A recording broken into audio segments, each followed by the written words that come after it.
Oral cancer capital है, बल्कि all over the world India काफ़ी टॉप में आता है। बाय द टाइम हमें जो हल्का सा जलन होनी स्टार्ट हुई या टंग में हमें कुछ चेंजेस दिख रहे हैं, अगेन अगर आप एक डेंटिस्ट के रेगुलर चेकअप में रहेंगे तो वो आपको बहुत पहले ही फोरवॉर्न कर देंगे। We don't need to put a dentist as a villain who just gonna drill and fill and do an RCT and cause you a pain. For us, the job is not just to open the mouth, count the cavities and just fill it. Our job starts to hear the parents out that what they are not doing correctly. Oral health literacy हमारे mindset में नहीं है. Majorly and foremost, we do what we see is called cavities, which we all know. Children are breathing from the mouth rather than the nose, which is a major pandemic currently we are facing.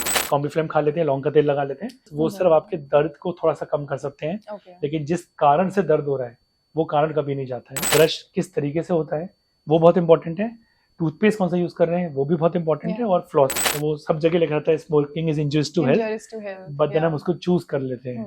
As a adult आप choose कर रहे हैं, आपको कोई force नहीं कर रहा है, तो वो एक चॉइस है जिसको जैसे हम बोलते हैं कि बैल मुझे मार। जो माउथ को हम बोलते हैं, mouth is the mirror of the body.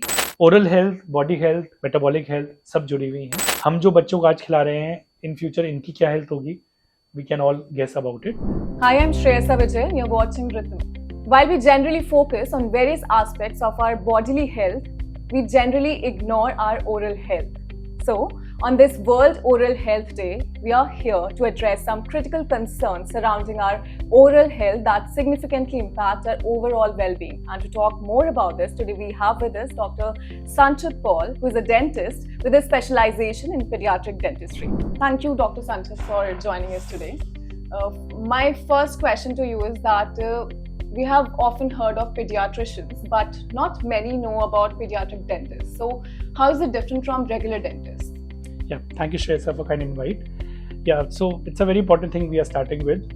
In our country, in 2024, we can clearly say that everybody knows pediatricians and we all know vaccinations. Yes. But the moment it comes to dentistry, we all feel all dentists are same and there are no specialization as such. So the way you need pediatrician who can handle a very young, tiny life for the medical needs, for the vaccination needs, for prevention needs. Similarly, we have pediatric dentist. The full name is pediatric and preventive dentist. So we are very proud to be one of the specialties who really majorly focuses on prevention. The way we are different is because there's something called hard skills and there's something called soft skills. Hard skill is okay, somebody needs a certain nerve treatment or a crown or root canal treatment or extraction. Anybody can do it, but to make it happen for a 3-year-old, 4-year-old, 5-year-old, somebody who's very anxious, somebody who can't even tolerate to open the mouth, you need certain soft skills. That's where pediatric dentistry comes in picture, where we can actually make the child comfortable, and especially in today's time, the parents comfortable, and then get the things done in the most calm, comfortable, and compassionate way.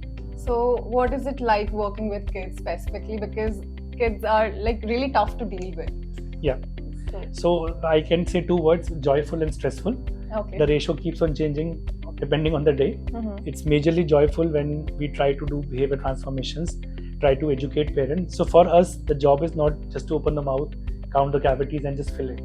Our job starts to hear the parents out that what they are not doing correctly, guiding them and educating them, then making the child understand why we have to do this important. Using some techniques, some audiovisual aids, some TV, cartoons, and some happy gases to gain the trust of them, and then do the needful treatment in a very strategic way. So sometimes, or most of the time, it works. Sometimes it doesn't. That's how the stress and joy comes in picture. But it's an important journey, and we always do. Somebody has to do the job, so we try to do it. So, what kind of issues do you witness in kids? So majorly and foremost, we do what we see is called cavities, which we all know. Okay. Primarily because by the time parents notice, it's already advanced. We always say you don't need to be a dentist to see cavity. A cavity can be seen by anybody because basically a hole or some. But the early signs of decay for cavities are something which is important to watch out. So those are missed out. That's why we see cavities. Okay. But we also see children with other challenges in the form of crooked teeth or narrow jaw, facial changes. Children are breathing from the mouth rather than the nose, which is a major pandemic currently we are facing. Apart from that, we see children with various tethered tissues like lip tie and tongue tie. And then obviously bad breath, gum health issue, preventive care is not being practiced with the parents, and majorly what we see at home, children are eating while watching screen, or they're not having a good diet. So everything has an implication on overall mouth. Okay. We also see children with injuries. So children fall and they have injuries in the middle teeth or the permanent teeth. So at what age a parent should start focusing on the oral health of their child? So I'm very glad you asked this question, because a lot of parents feel that unless until they have a problem, they don't need to. But the way you start showing your baby to a pediatrician right after the hospital for your vaccination, we should see the child as early as first birthday, 12 months, or the first tooth erupt, within 6 months of the first tooth erupt. Because we have to educate parents and guide them ki to see us, you don't have to have a problem. The first visit should all about talking, counseling, educating, how to brush. How every single parent struggles how to brush, especially the first time parent. How to brush a young one, but they never seek a professional help. Whatever our people around us tell, we just try to follow, which most of the time is inadequate. And as I mentioned, diet is a major pandemic. So most of the children are exposed to such a high sugar diet, the diet which is rich in processed food, that's causing catastrophe. So those things need to be counseled at age 1. So we can have something called dental home, which simply means from age 1, you're being with a specialist who will handhold you till adolescence. Till then, the whole journey, when the new teeth will come, what will happen, and how to maintain the hygiene. If something is happening, I know. So the way you have a pediatrician, the takeaway message is the way you have a pediatrician, you should have a pediatric dentist. As you were telling earlier that when a child is born, a vaccination card is given, but there is no mention of dental care. So according to you, what should be done to make people more aware about it? So I'm working for the children dentistry for the last almost 14 years now, and it's been 20 years in dentistry. And trust us, we are doing everything to make it happen in the form of awareness programs. Schools में करते हैं, online program, offline program. We are trying to do a lot of social media programs also. But I personally feel there's a lot of ground to cover. Especially, I would suggest the parents, the families of the parents, the society, the people who are guardians in the school, the teachers, principals, and I would certainly say, with due respect to our pediatricians too, I know so many of them who knows about us, but I also know so many of them who doesn't know about us. So what are the top 3 things that you wish that parents knew about dentistry and oral health of their children? See, the first thing is that dentistry is not need based. It can be. We don't need to put a dentist as a villain who's just gonna drill and fill and do an RCT and cause you a pain. Dentist should be like your medical, like your pediatrician friends who are just there to support you in your journey. So that fear part should be cut out. Secondly, it is not expensive. The reason we talk about it is because if we go out when the things have gone very nasty, सारे दांत खराब हो गए हैं, बच्चा दर्द में है, बहुत सारे RCT crown extractions होने हैं, तब obviously things comes in picture. But we have to put that mind कि अगर if you maintain a preventive care, it is not only cost effective, it is very, very important for the child's overall growth. And third and the last is कि a lot of things you can do it preventive way, but it's important to get the screening done. As we mentioned, वो dental home establish होना बहुत जरूरी है, ताकि पहले से ही ताकि आपको पता रहे कि हमें क्या करना है. Because at the end, as a parent, आप वो नहीं देख पाएंगे जो we can see over there, and let them have the feeling कि एक dental visit is a friendly visit, not anxiety or anxious, or it has to be a very expensive How visit. frequently they should visit a dentist? So in general they say 6 months, but in our specialty it is basically risk assessment based. So अगर आपके बच्चे में मुंह में पहले से ही बहुत देखिए हो रहा है, या फिर और बहुत सारे चैलेंजेस है, या आपका बच्चा स्पेशल नीड्स में है, या आप बहुत हाई शुगर एक्सपोजर में है, तो इम्पॉर्टेंट है कि आप उसको 3 मंथली लेकर आएँ. एक्चुअली ये assessment this is decided by the assessment, but we do promote 3 monthly, 6 monthly visits, sometimes even 1 monthly visit. We see even 1 year old, 2 year old. Now they cannot be seen in 6 months because 6 months will be a too long time, but minimum 6 months. Minimum 6. And we can also have 3 monthly visits. If we talk about general oral health, so do you believe that people in India are sufficiently aware about dental health? I strongly say no, because oral health literacy हमारे mindset में नहीं है। हमारे बहुत सारे predecessors या हमारी early generation is coming from the mindset कि दांत इम्पॉर्टेंट नहीं है, या इम्पॉर्टेंट है तो जब तक बहुत नीड ना हो तब तक हम नहीं जाएंगे। So we all remember our parents and our grandparents elders की कॉम्बीफ्लेम खा लेते हैं, लौंग का तेल लगा लेते हैं, एंड जब सब कुछ नहीं चला तो अब जाके आई थिंक होम रेमेडी बताते हैं कि फिट करी अगर हम यूज करें। Exactly, but again those are palliative measures. वो सिर्फ आपके दर्द को थोड़ा सा कम कर सकते हैं, लेकिन जिस कारण से दर्द हो रहा है वो कारण कभी नहीं जाता है। सो ओरल हेल्थ लिटरेसी इंडिया में नहीं है unfortunately, and I can say that even I have talked to very distinguished and literate and educated people. नहीं है, and again it's not one person blame. Basically as a society we don't do enough to do that. Some of the schools recently have started the program जहाँ पे regular dental checkup assessment reports जैसे eye checkup आना है, health checkup आना है जरूरी है, but as I mentioned we are a big nation, we have a lot of ground to cover. So but again the more we talk about it the better it is. So in your experience, what are the common issues that Indians deal with respect to their dental health? So if you talk about children or in case we're talking about adults overall, majorly we talk about cavities because that is directly linked to our regular oral hygiene maintenance. Okay. अगर हम अच्छे से brush नहीं कर रहे हैं या floss नहीं कर रहे हैं, most of the us Indians, I think there is a statistical figure which we can quote कि half of them probably don't know how to actually floss. What is floss? Can you please tell audience? Yeah, so that is something which is important है कि we all know brush, we all know paste, but we don't know floss. So बहुत important है कि हम basic चीज़ें बहुत अच्छे से करें। हम सब लोग ब्रश करते हैं, I can safely say, and हम लोग सब टूथपेस्ट भी यूज़ करते हैं, लेकिन वो ब्रश किस तरीके से होता है वो बहुत इंपॉर्टेंट है। टूथपेस्ट कौन सा यूज़ कर रहे हैं वो भी बहुत इंपॉर्टेंट है, और फ्लॉस जो हम बात करेंगे। So let's start with the brushing first. मैं इससे पहले बस एक बार ये पिक्चर दिखाना चाहूँगा समझाने के लिए कि दांतों की ना डिफरेंट कैविटीज़ की स्टेजेस होती हैं। हम लोगों को ये वाली स्टेजेस दिखती हैं, इन्हीं में पेन होता है या इन्हीं में सेंसिटिविटी होती है या इन्हीं में वो ट्रीटमेंट जो RCT, क्राउन या दांत निकालना पड़ेगा चीज़ें आती हैं। लेकिन बहुत इंपॉर्टेंट है कि जो शुरू के 4 स्टेजेस हैं ये हमें दिखती नहीं है, ये हमें पता भी नहीं चलती हैं, इन्हीं में खाना फंसता है, और यही चीज़ें जो हमारे को टारगेट करनी चाहिए before we reach there. Important समझने के लिए ये कि यहाँ से यहाँ आने में एटलीस्ट 1.5-2 साल लगते हैं। 1.5-2 साल लगते हैं। Exactly. हम तब तक 1 साल 1.5 साल तक इग्नोर करते रहते हैं। एक्चुअली ये स्टेज होता है जिसमें पता ही नहीं है। Okay. अब पता चला है लेकिन मैं जाऊंगा, मेरी प्रायोरिटी नहीं है, अभी थोड़ा थोड़ा दर्द है, अभी थोड़ा ज़्यादा हो गया, अब जाना ही पड़ेगा। So that's how we can define it, but it's important to know कि the more later you go the more you're looking for in the form of treatment, in the form of expenses, and more importantly आप कितना भी repair करें, natural teeth cannot be replaced over there. Okay. So that's one. Regarding brushing, it's important to know it's both for the child and adult कि जब हम brush करते हैं हम सिर्फ सामने का ब्रश करते हैं। सामने का मतलब जो हमें दिख रहा है। What we don't understand कि दांत का जो कुछ हिस्सा होता है वो लिप्स के नीचे होता है, जो हम कभी ओपन ही नहीं करते हैं, या हमें लगता है कि वो हमारे फोकस में, नोटिस में नहीं जाता। तो बहुत इंपॉर्टेंट है, हम इसे बोलते हैं लिफ्ट द लिप।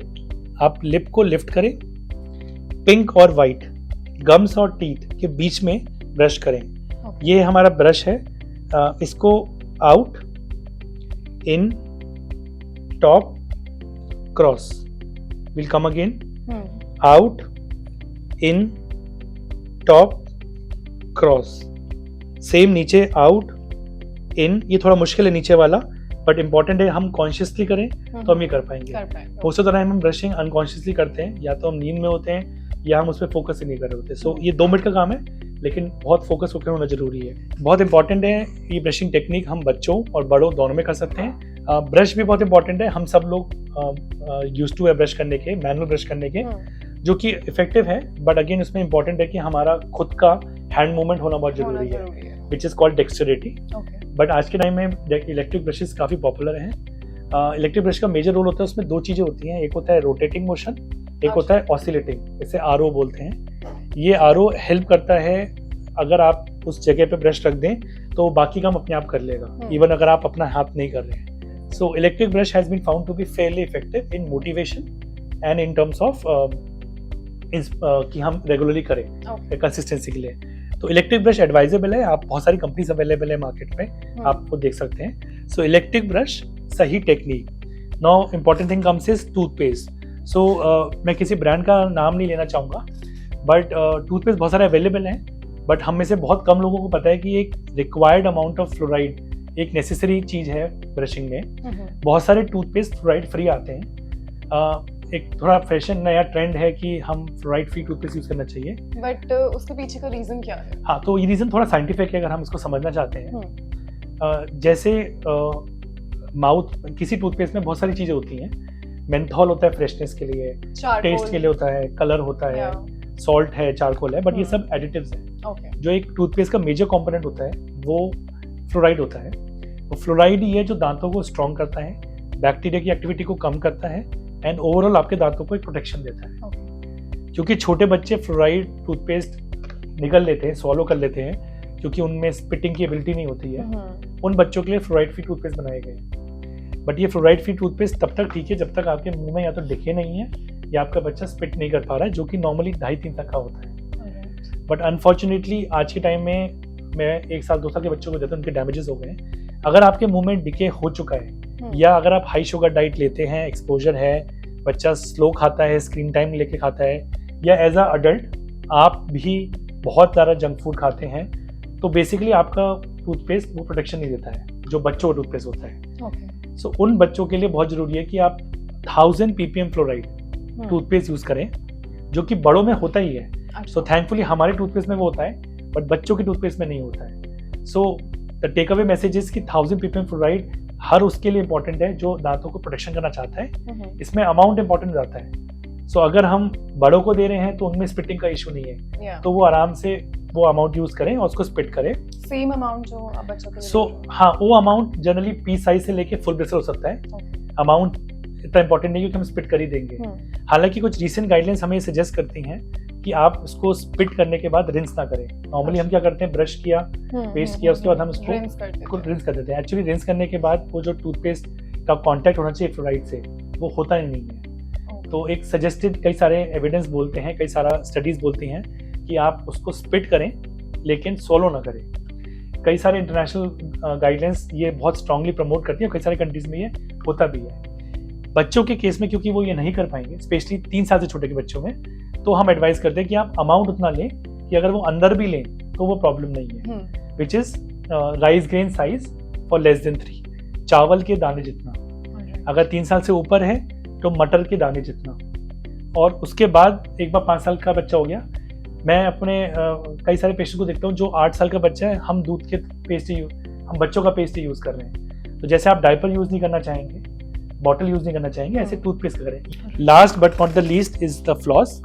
अगेन हम सबको फ्लॉस या तो पता नहीं है या हमें लगता है कि वो ज़रूरी नहीं है. जब भी दांत आपस में दोनों में कॉन्टैक्ट करते हैं, they contact like together. Permanent teeth तो आपस में कॉन्टैक्ट करते हैं पॉइंट वे में, लेकिन जो मिल्क टीथ है, अगर आप इस पिक्चर में देखें, वो और ज़्यादा ब्रॉड कॉन्टैक्ट करते हैं. तो ये बहुत बड़ा मिसकंसेप्शन है कि दूध के दांतों में फ्लॉसिंग करने की जरूरत नहीं है. या as a adult flossing optional है. 90% केसेस हमारे यहाँ वही बच्चे आते हैं जिन्होंने फ्लॉस नहीं किया है, ब्रशिंग रेगुलरली हो रही है. फ्लॉस का मतलब है इन दोनों कॉन्टैक्ट के बीच में वो जो खाना फंसता है उसको हम क्लीन करें या डिसलॉज कर दें खाने को. क्योंकि अल्टीमेटली जब हम सोने जाते हैं, अगर वो खाना फंसा तो वो धीरे धीरे एसिड बनेगा और दांतों को घोलेगा. उसी के लिए we suggest to do something called floss. Market में कई सारे फ्लॉस अवेलेबल हैं. एक ये आता है, बहुत कॉमन है, एज अ रोल, जिसको हम काट के we can do it like a finger and then try to do it. But बहुत सारे लोगों को ये काफी कम्बरसम या काफी चैलेंजिंग लगता है, तो वो करना नहीं चाहते. आई थिंक फ्लॉसिंग का एक मेजर रोल है. ब्लीडिंग का इशू भी होता है. हाँ, क्योंकि उनको वो ढंग से ट्रेन नहीं है कैसे करना है. सो इसलिए मार्केट में कुछ इजी फ्लॉसेस भी अवेलेबल हैं आज, जो एक फ्लॉस स्टिक की तरह आते हैं. इसमें आपको सिर्फ दांतों के बीच में, ये डिस्पोजेबल है, 1 टाइम यूज होता है. आपने ये फ्लॉस स्टिक लिया और आपको दांतों के बीच में सब प्रेस करना है. इंपॉर्टेंट है कि आप इसको डाउन आउट. हमें इसमें उसको रब नहीं करना है और बहुत प्रेस नहीं करना है, क्योंकि वही अगेन ब्लीडिंग हो जाती है या दर्द करता है. अगेन शेषे जी, इंपॉर्टेंट ये है कि हमें इसकी ट्रेनिंग नहीं है, तो हम खुद ट्राई करने की कोशिश करते हैं, हमसे होता नहीं है इसलिए हम करते हैं. छोटे पे. हाँ. एक और पॉइंट मेरा था, टंग स्क्रैपिंग कितना जरूरी है. सो टंग स्क्रैपिंग का हमें फंक्शन पता होना चाहिए. हमारे टंग में कुछ फाइबर्स होते हैं, कुछ पैपिला होते हैं जिनमें खाना फंस सकता है.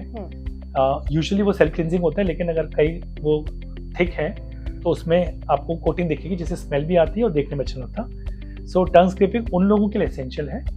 आजकल कई सारे ब्रशेज में टंग स्क्रैपिंग वाला पीछे ही होता है, हाँ। तो वो भी आप साथ में कर सकते हैं। बट मुझे लगता है कि टंग स्क्रैपिंग के पे ओनली फोकस करने से इम्पोर्टेंट है कि हम ब्रशिंग की टेक्निक और सारे एरिया कवर करें, क्योंकि जब हम सारा कवर करेंगे तो वो टंग ऑटोमेटिकली अच्छे से भी क्लीन होगी। फ्लॉस में एक चीज और आती है, हम इसे वाटर फ्लॉस बोलते हैं, जिसमें ये फ्लॉस स्टिक की जगह वाटर फ्लॉस का काम करता है। अच्छा। तो मार्केट में अवेलेबल है, थोड़ा सा कॉस्ट इफेक्टिव नहीं है, उसमें एडिशनल कॉस्ट जाती है, बट अगेन अगर कोई करना चाहे तो वो भी यूज कर सकता है। उसमें थोड़ा सा टेक्निक ज्यादा रहती है, बट सिंपल वे में फ्लॉस स्टिक बहुत अच्छी है।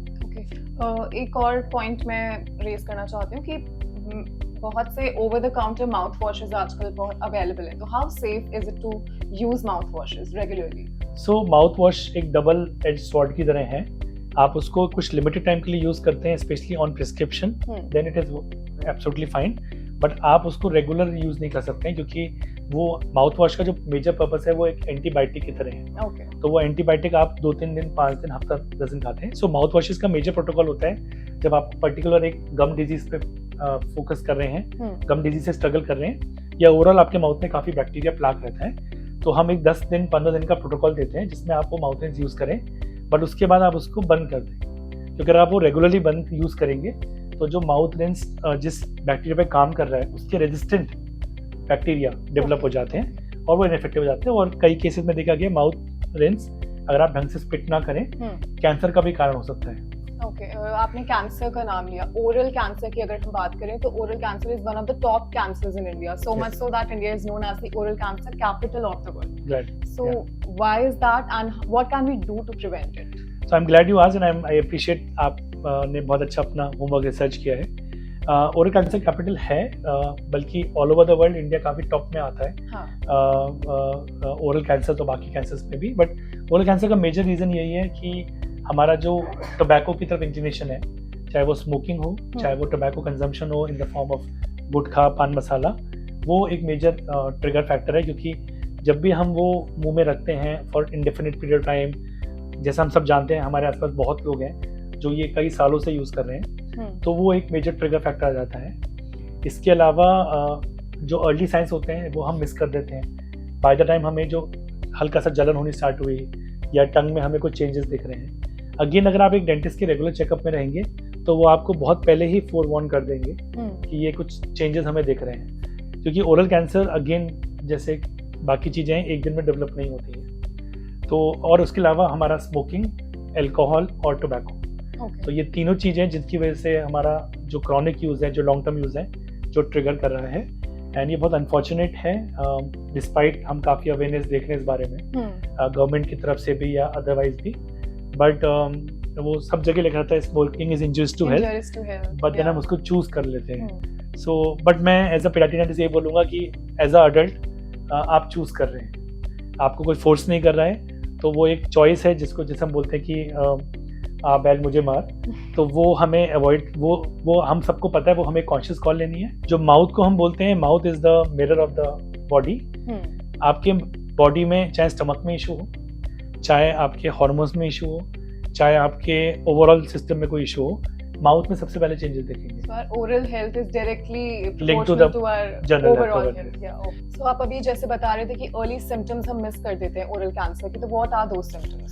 So मेजर सिम्टम्स हो सकते हैं जो हल्का सा बर्निंग सेंसेशन होना, टिंगलिंग या हल्का सा नर्व सेंसेशन होना या ना होना, वाइट करके एक लेयर, वाइटिंग करके एक लेयर आती है, स्क्रैपेबल लेयर होती है जो हमारे होठों पे या हमारे गालों पे या हमारे टंग पे हो सकती है। इसके अलावा जो आपके पॉजिटिव फैक्टर्स हैं, जैसे आप अगर एक पर्टिकुलर एज ग्रुप में हैं, 30 to 50 में हैं, स्मोक अल्कोहल कर रहे हैं, तो जो चेंजेस हैं वो जब तक हम स्क्रीन नहीं करेंगे हमें वो नहीं दिखेंगे। सो ओवरऑल सनलाइट का भी एक एक्सपोजर आता है जो एक ट्रिगरिंग फैक्टर होता है एक स्पेशल टाइप के कैंसर में। ओवरऑल हमें सारी चीज़ें कंसिडर करनी पड़ती है बिफोर हम ये बोले कि हाँ ये सिचुएशन कैंसर में तब्दील हो सकती है, because there is something called cancer and there is something called a possible cancer, या सिचुएशन जहाँ पे कैंसर होने की संभावना है, तो हम वहाँ पे भी स्क्रीनिंग कर सकते हैं कि आप इसको यहीं रोक लें, क्योंकि हम उस सिचुएशन को रिवर्स कर लेते हैं। Prevention is always better, always better. या डाइट का हमारा क्या रोल होता है हमारी ओरल हेल्थ हाइजीन को मेंटेन करने में? मैं बोलना चाहूँगा बहुत ज़्यादा सिग्निफिकेंट, बच्चों के केस में भी और हमारे केस में भी। हमारा अनफॉर्चुनेटली हमारे पास आज बहुत सारा खाना अवेलेबल है, एटलीस्ट जो अफोर्ड कर सकते हैं। जब मैं बोलता हूँ बहुत सारा खाना अवेलेबल है, आई मीन टू से हम कभी भी कुछ भी कैसा भी खा सकते हैं। सो जो एक हेल्दी फ्रूट्स एंड वेजिटेबल्स या हेल्दी होम फूड, घर का बना हुआ खाना की जगह हमारे पास बहुत एक्सपोजर है, वो एक मेजर कारण है, और जो हमारे लिए भी है और हमारे बच्चों के लिए भी हो रहा है। क्योंकि the moment you have lot more food in the form of processed food, junk food, ready to eat food, and it's not only chocolates या कैंडीज या particular sweets, it's also your pasta, your burger, your pizza, your ketchups, your oats, your Kellogg's. क्योंकि अगर हम calculate करेंगे तो हमें पता चलेगा हम अपने बच्चों को ऑलमोस्ट 10 टाइम्स दे रहे हैं। एक कोल्ड ड्रिंक के ग्लास से, एक फ्रूट जूस से, या एक ब्रेड स्लाइस से या पिज्ज़ा से हम इतना शुगर दे रहे हैं जो बच्चे को पूरा दिन में नहीं देना चाहिए। तो ये एक मेजर कारण है, क्योंकि शुगर मतलब मीठा नहीं होता, शुगर मतलब कार्बोहाइड्रेट। सो वो कार्बोहाइड्रेट्स हैं जो चिपकते भी हैं। दांतों के पर्सपेक्टिव में आप ब्रश एक बार करा लेंगे, 2 बार करा लेंगे, आप पूरे दिन नहीं कराएंगे। नेचुरल फ्रूट जो होता है वो सेल्फ क्लिनजिंग होता है। जैसे आपने वेजिटेबल्स खाए, वो रेयरली चिपकेगा, अगर चिपका भी तो वो दांत खराब नहीं करेगा। That is fiber. Fiber, exactly. So carbohydrates are the stickiest part. Okay. Fiber and proteins generally are not. But again, आजकल प्रोटीन भी सब कार्ब्स के साथ मिल के जाता है। जब ये खाना चिपकता है, स्पेशली पूरे दिन, देयर इज नो वे आप उसको रेगुलर क्लीन कराएंगे, वो ही डिजीज को स्टार्ट करता है, एंड उसके बाद कोई लुक बैक नहीं है। एंड उससे बड़ा अनफॉर्चुनेट पार्ट ये है कि ये सारा शुगर बहुत ज़्यादा एडिक्टिंग है। Oral health, body health, metabolic health सब जुड़ी हुई हैं। हम जो बच्चों को आज खिला रहे हैं, इन फ्यूचर इनकी क्या हेल्थ होगी, we can all guess about it. So बहुत इंपॉर्टेंट है कि हम ओरल हेल्थ के बारे में अवेयरनेस करें कि जितना मिनिमल शुगर इनटेक हो और एक्सपोजर हो। हम ऐसा नहीं कर सकते हैं कि हम पी रहे हैं और हम बच्चों को ना पिलाएं। सो वो कॉन्शियसनेस हमें घर में लानी पड़ेगी, and it's a big battle. All I can say we are fighting a $5 trillion economy before we become a $5 trillion economy. So मुश्किल है, बट कॉन्शियसनेस या अवेयरनेस से हम चीज़ें कर सकते हैं। What are some common misconceptions or myths that you would like to debunk? Dentistry should not be need-based. It should be preventive and it should be friendly. But all said and done, important है कि हम उस point पे ना जाएं जहाँ पे हमें इन सब की जरूरत पड़े। सो प्रिवेंटिव केयर बहुत बड़ा मिथ है, हमारे यहाँ नीड बेस्ड केयर है। सेम चीज़ एक्सपेंसेस पे आ गई। Thirdly, you should always have one family dentist for yourself and one pediatric dentist was preferably if possible for your child. Fourth, हम घर पे क्या कर रहे हैं हमें कॉन्शियसली करना जरूरी है। हम सिर्फ 2 बार ब्रश कर रहे हैं या हम पूरे दिन सिर्फ सुबह हाथ धोते हैं, इसका मतलब ये नहीं हमारा हाथ पूरे दिन साफ है। Fifth and probably the important one, diet का बहुत बड़ा रोल है। बहुत वाइज लोग बोलते हैं कि हेल्थ आपका इंडिविजुअल बिजनेस है। किसी को फिट होना है तो आपको ही भागना पड़ेगा, आपके लिए कोई नहीं भाग सकता। सो अगर आप ढंग से ब्रशिंग, क्लीनिंग, फ्लॉसिंग नहीं करेंगे तो वो इवेंचुअली आपको ही बैकफायर करेगा। सो हमें इसी कंसेप्ट पे रखना पड़ेगा, क्योंकि हम कितनी अवेयरनेस करें, अल्टीमेटली आप घर पे रेगुलरली क्या कर रहे हैं वो मैटर करता है। क्योंकि अगर हम एक्सपेक्ट कर रहे हैं कि हमारा ट्रीटमेंट ना हो, तो हम क्या खा रहे हैं और कैसे उसको मेंटेन कर रहे हैं। जैसे जनरल हेल्थ है वही डेंटल हेल्थ है। हम आपके लिए सपोर्टिंग पार्टनर्स हैं, बट केयर खुद ही करनी पड़ेगी, और वो आप पे मैटर करता है कि आप हमको कैसे यूटिलाइज करना चाहते हैं। Alright, thank you so much, Dr. Sanchit, for talking to us. I hope आज लोगों को पता चला होगा पीडियाट्रिक डेंटिस्ट्री के बारे में और वो काफी अवेयर हुए होंगे आपकी बातों के बारे में। Thank you so much for talking. Thank you.